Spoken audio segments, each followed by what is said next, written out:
welcome back sa another video. So ngayon, Happy New Year everyone, 2024 na. Sana mas sipagan pa natin at sipagan kong mag-vlog and sipagan nyo pa sa mga trabaho nyo. Sana masaya and more blessings sa inyo. At sana okay itong 2024 sa inyo. Napakaganda ng araw ngayon, January na, at napakahina pa rin ng snow dito sa Canada. And wala pa, halos hindi pa napupuno. Kung nakikita nyo itong bintana ko, ang munti ng snow, kita po yung mga damo sa mga gilid-gilid. Napakaganda, hindi nag-snow buong December sa Regina. Kasi nagbakasyon kami ng 2 weeks. Mula bago mag-December hanggang January. Eh, ngayon, kakabalik lang namin. Sila Kuya Rap, sila Stay Positive, nandun sa Alberta nag-deliver. And si Filipino Tracker Pro, kasabay ko kagabi. Eh, team driver sila, kaya nauna sila, nandun na ngayon sila. Medyo malayo na kalahati na ng kalsada na to. Nandun na sila pa Ontario, pa yard sila. Ako naman pa Sturgeon Falls na. Natulog ako dito sa border kagabi. Yun, nauna sila. Eh, nako, kakatakbo ko lang ang haba ng tulog ko. Dahil puyat pa, galing New Year. And may tama pa ng ala, kaya ayun, ang haba ng tulog ko, umabot ng mga 13 hours, tuloy-tuloy yun. Kakagising ko lang, hapon na, gagabihin na naman ako. Pero all goods lang yun dahil ang deliver ko Friday pa. Tingnan nyo yung kalsada, napakaganda. And wala kay snow, talagang dry pa, napakahina na snow na yun. And mas magandang magandang chance to para sa mga driver na kakabiyahe, tuloy-tuloy. Hindi nadidelay yung kita, hindi humihina. Kasi pag malakas ang snow, mahina ang biyahe dahil nga hindi makatakbo ng mabilis, hindi makarating sa appointment, and mahina ang miles, lagi naabutan ng cut-off. Hindi katulad pag maganda weather na parang summer, nakakatakbo, makakasobra pa sa biyahe every cut-off. Kasi pag cut-off, wala na talaga, hindi kung anong load yun ito, katulad nito, yung load yun ito, pag hindi umabot sa deliveran tapos na cut-off, wala akong kikitain. Next sa next na to. Ayun, napakaganda ng kalsada natin, hindi pa masyado napupuno ng snow. Hindi katulad last year ang yung kalsada pantay na to dun sa ditch. Eh ngayon wala eh. Kita nyo pa yung mga down sa gilid. Kita pa yung lupa sa gilid dito sa left side. Ayun, kita pa yung linya. Dati hindi mo na makikita yung linya, yung ditch tapos kalsada, halos magpantay na. Pantay na talaga. Lalo na pag January na. Then malakas na tayo. Kasagsaga na snow. Pero mukhang nag-i-snow dun sa may ulap na yun. Pero sana hindi, para tuloy-tuloy tayo.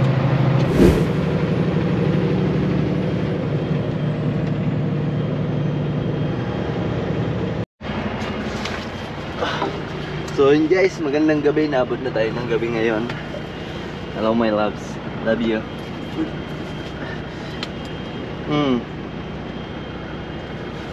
Ayan na, shoutout kay Mocha at kay my loves, love you. Magche-check lang ako ng aking mga load bago ako kumain. So yun guys, naabot na tayo ng gabi. And nandito lang ako ngayon sa rider. Kaka-stop ko lang, binatitira pa akong 8 or up. Walang oras. Ang oras natin ngayon ay 7. Ganyan pala ako kakain. Yung yung sinaing ko. Sarap niyan. Nagutom na rin ako. Ayan, ito pala puto. Pinabaon ni mami.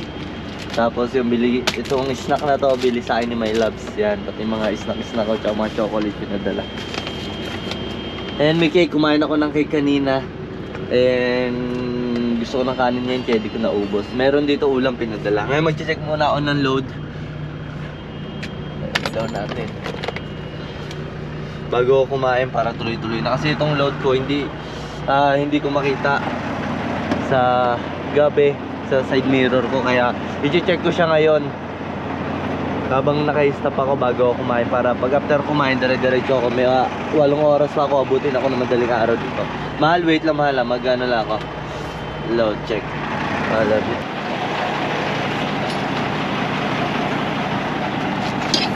Check lang natin. Itong load ko galing sa Saskatoon to. Yan. Puro bakal to eh. And sa gabi hindi kasi siya kita sa side mirror ko, kaya I-check ko siya pag gabi. Hindi katulad sa umaga, kitang-kita mo kung gumalaw ba o hindi. Yan, may wire, may mga bakal, ewan ko kung para saan to. Pero kung anong tawag dito sa mga bakal na to at sa mga wire na yan, yun yung parang wire sa mga kuryente oh. Yung parang sa poste.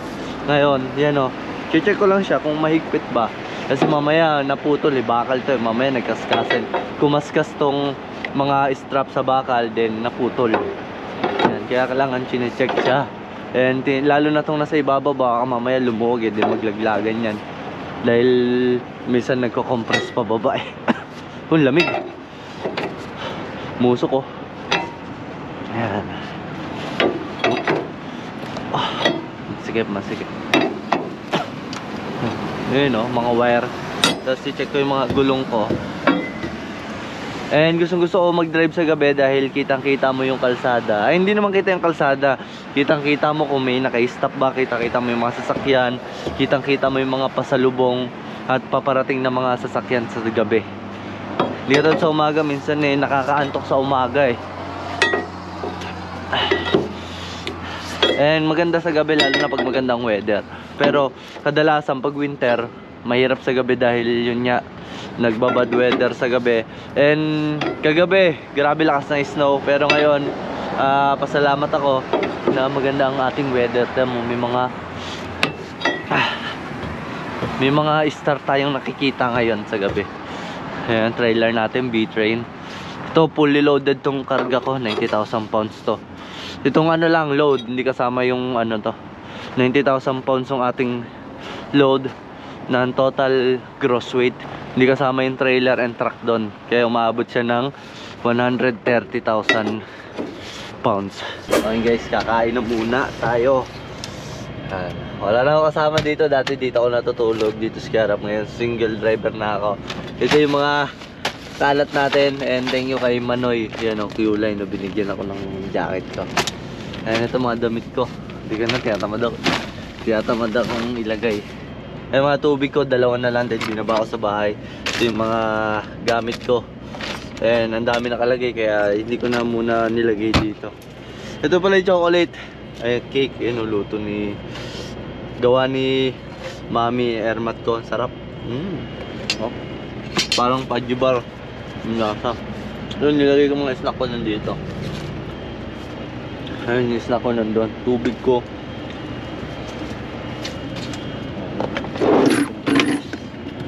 Initin natin ito. Oh, sarap. Ay, kulap akong plato. Ito pala Tupperware.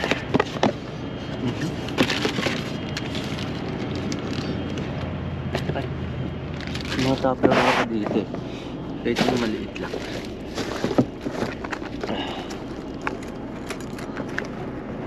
Okay. Pwede na.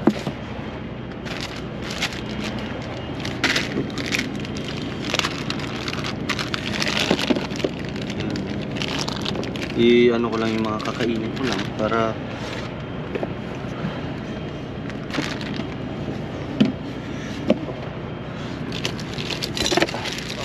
mga kutsara.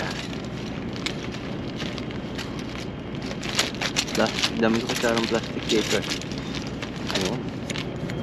Finish yan. Ang kukunin ko lang yung mga kakainin ko lang. Para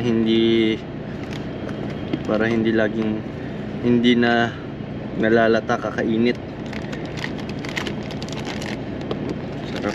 Pinabawan sa akin ni Mami ito. Thank you sa aking Ermat. And thank you kay my loves sa mga snack. Bango. Sarap. Sarap.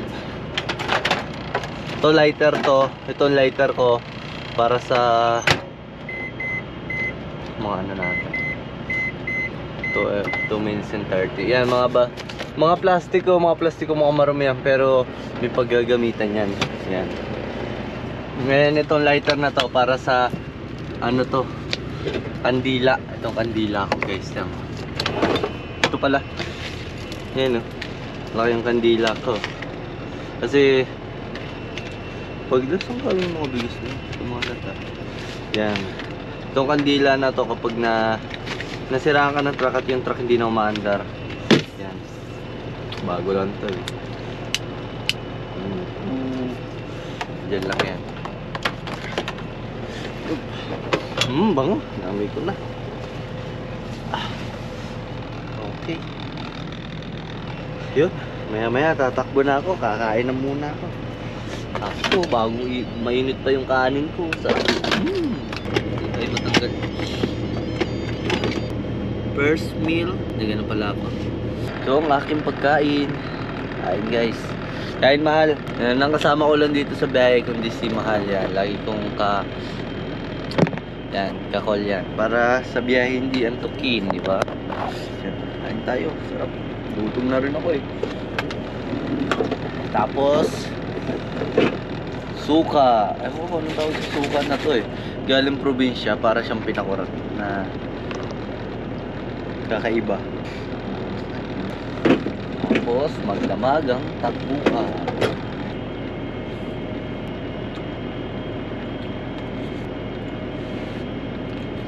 Meron pa akong 3 araw para bumiyahe papunta sa deliveran ko. Wednesday ngayon ay 2 araw na lang. Bukas Thursday, then Friday ng madaling araw siguro nandun ako sa deliveran. Hindi mo ako nagmamadali.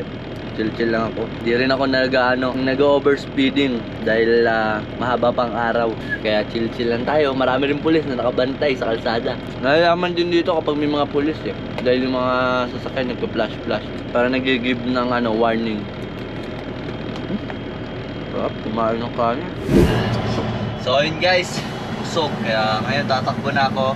8 hours and 34 minutes na ako. Siguro abutin pa ako ng mga madaling araw.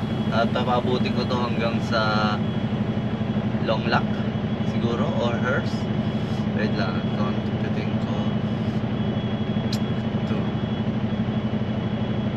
siguro mga Hearst or Long Lock. Pabuti ko, sasagad ko to at hindi ako nagda-drive ng hindi sagad. Talagang ubusan lahi ako. ubos talaga ako mag-drive and ayoko may natitira. Isa natitira lang ako ng depende. Pero madalas natitira lang sa akin is 30 minutes. Pero kapag naghahabol ako, halos mag-0 na, tumatakbo pa rin ako. Isa niya wala na eh. Okay. Sige, takbo na ako guys. Ayun, kita tayo bukas dahil gabi na wala na kayo makikita.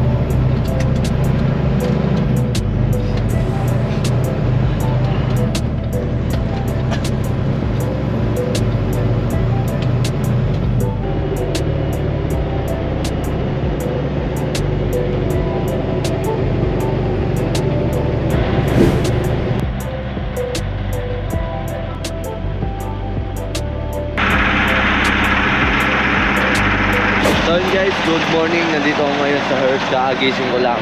At naka 10 hours sleeper berth ako. Pero nakapag-prepare na rin naman ako. Yan. 10 hours. So. Natapos ako kagabi ng alas 6 na. 6:30 na ng umaga. And yun. Ngayon mag-check na lang ako ng load ko. Grabe kagabi.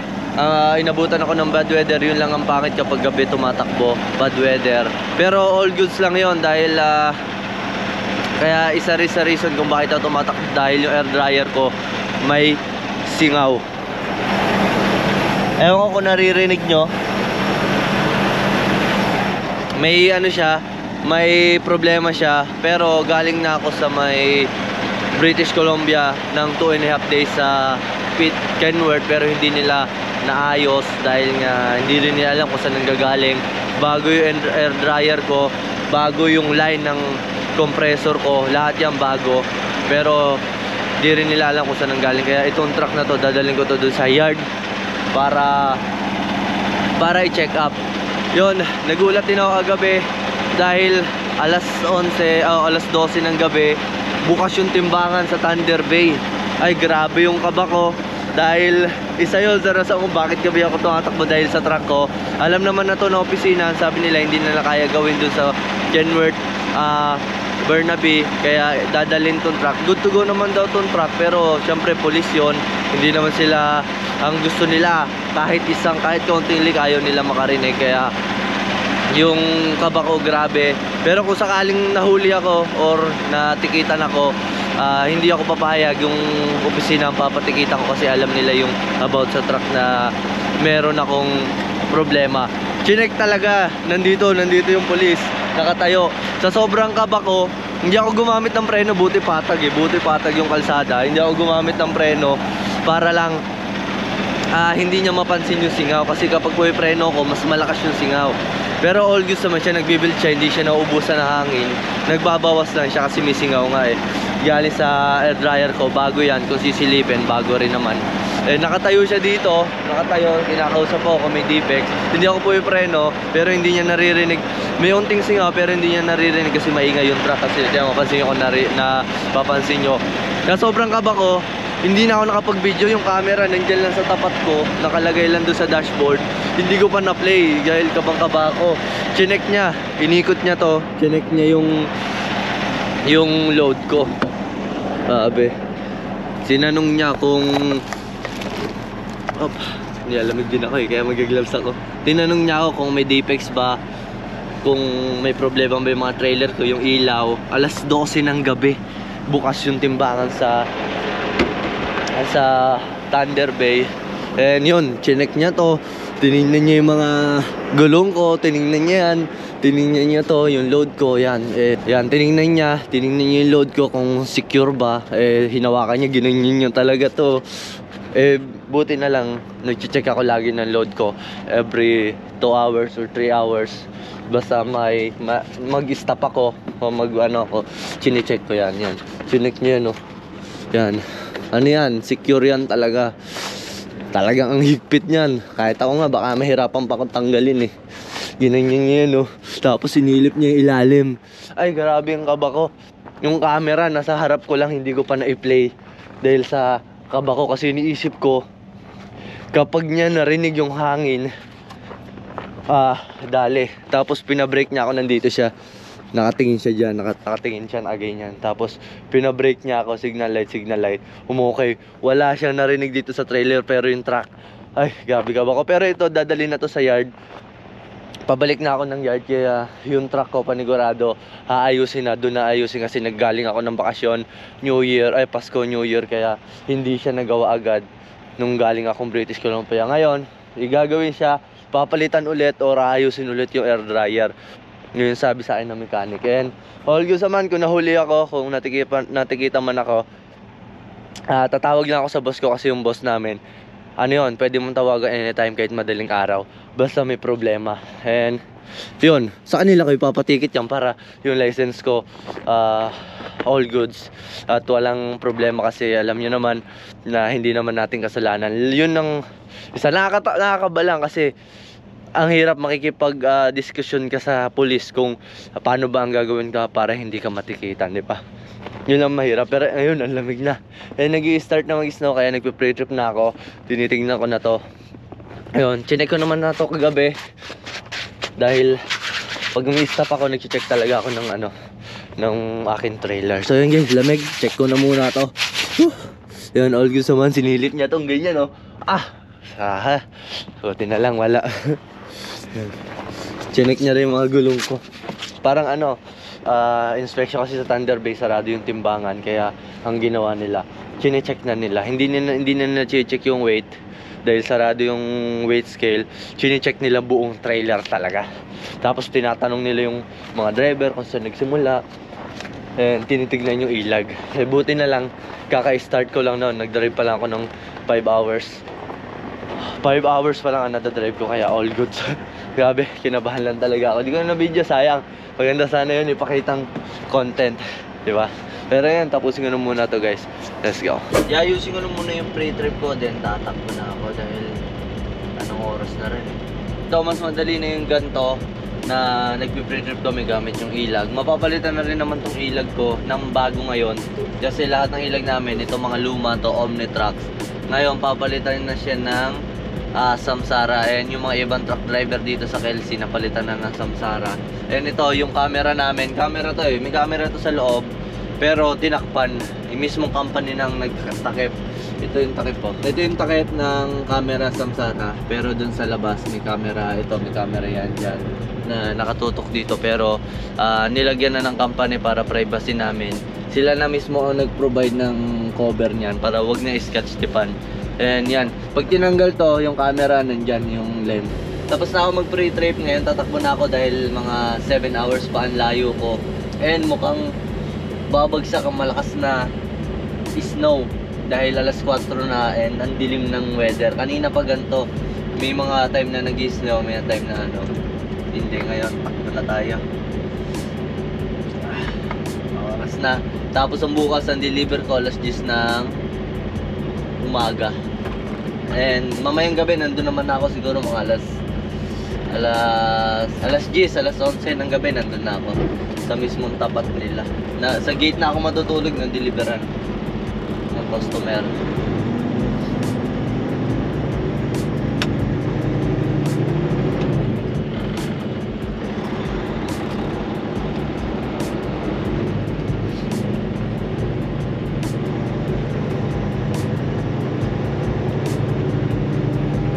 Wala naman sana.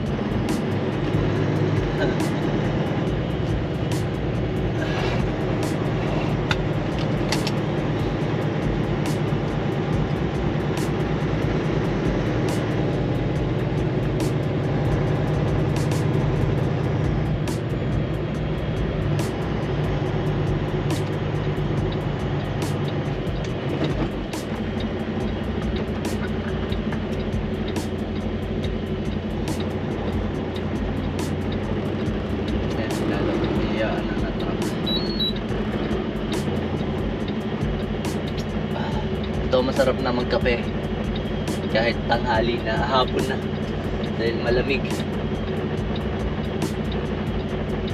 Antay lang natin makalabas itong, makapasok itong truck na to.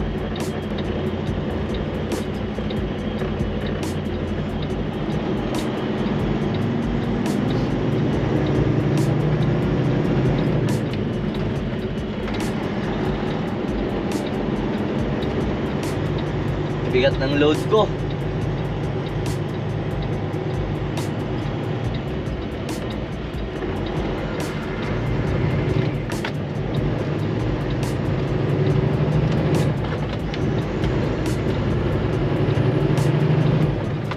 May umeksik na truck kaya may pumasok sa truck dun sa truck stop. Busy pa naman yung kalsada. Buti na lang pumasok siya, nakalabas agad.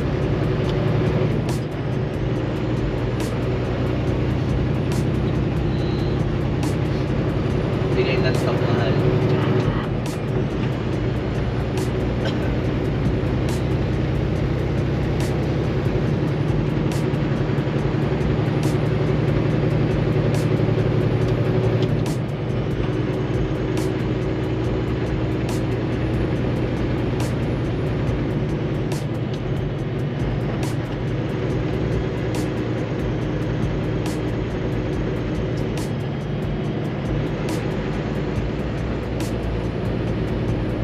Lagi ko nang kausap si My Labs para sa layo ng biyahe hindi ako masyado antukin at hindi ako ma-homesick. Kaya lagi ko siyang kausap para ganado sa pagtatrabaho.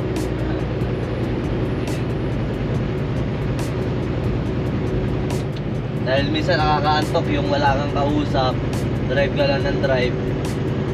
O minsan mas hindi siya safe.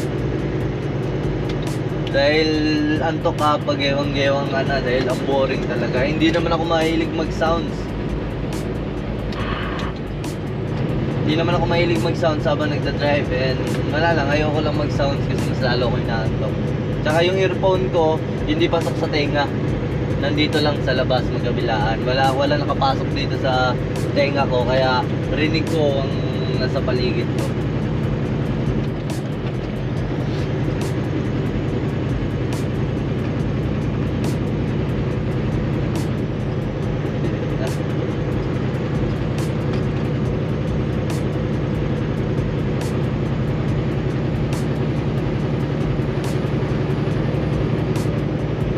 Umabot ka. Ito ang i-stop sa dulas ng kalsada.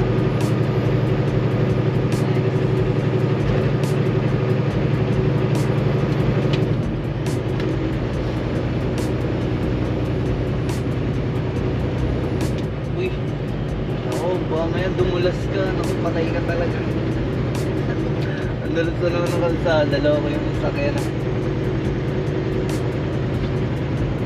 Exit yung kailang malapit na ako eh.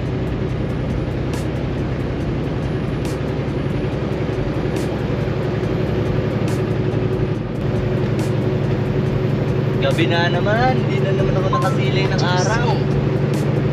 Kaya medyo naging busy ako, marami yung ginawa, marami yung iniisip. Kaya hindi ako nakakapag-vlog, pero sana this year 2024 tuloy-tuloy na, tuloy-tuloy yung pag-vlog natin.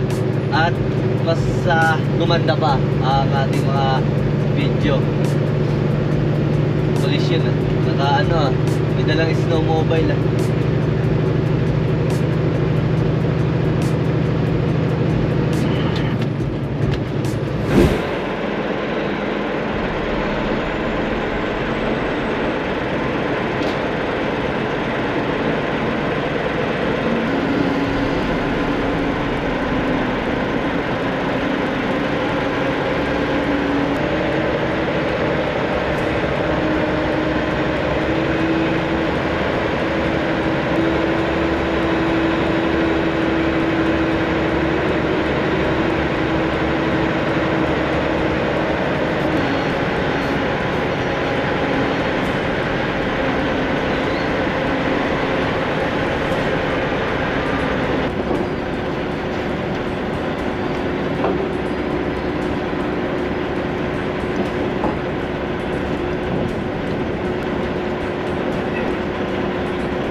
malamig, mahangin.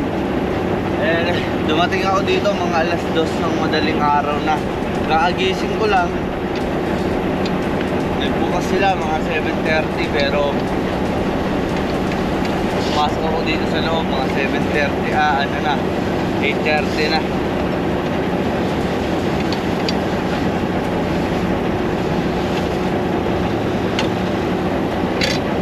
Natulog muna ako doon sa loob ng sa labas ng gate nila. Pero ang dami nang nag-loading.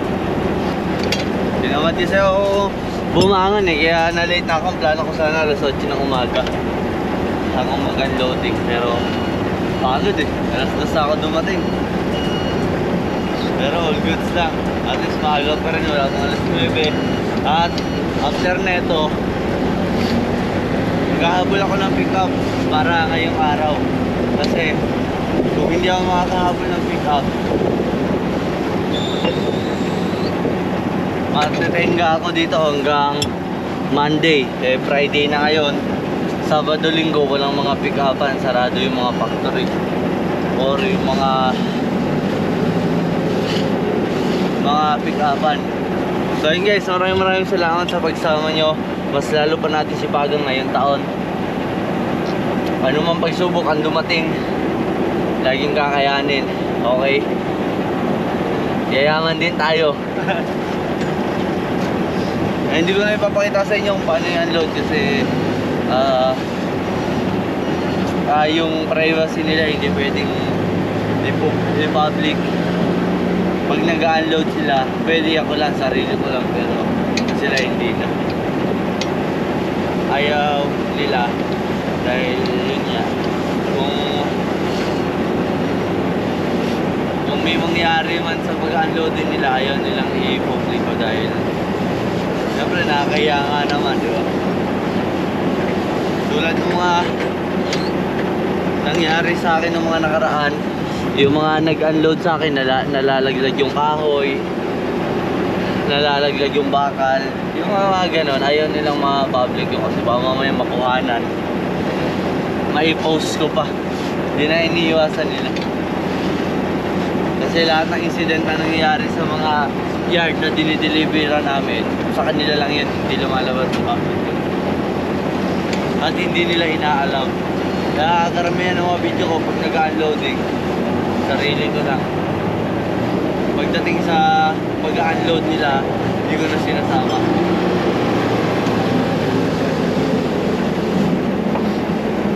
Maraming beses na ako naka-encounter na in-unload ako, nalaglag yung kahoy. Buti nasa truck ako. Yung isang buong bundle nalaglag mula sa tree high. Tapos mga bakal, kakausog, nalaglag. So yun guys, hanggang dito na lang ang ating video. Maraming salamat sa pagsuporta at pagsubaybay nyo hanggang dito. See you on next vlog. Peace out.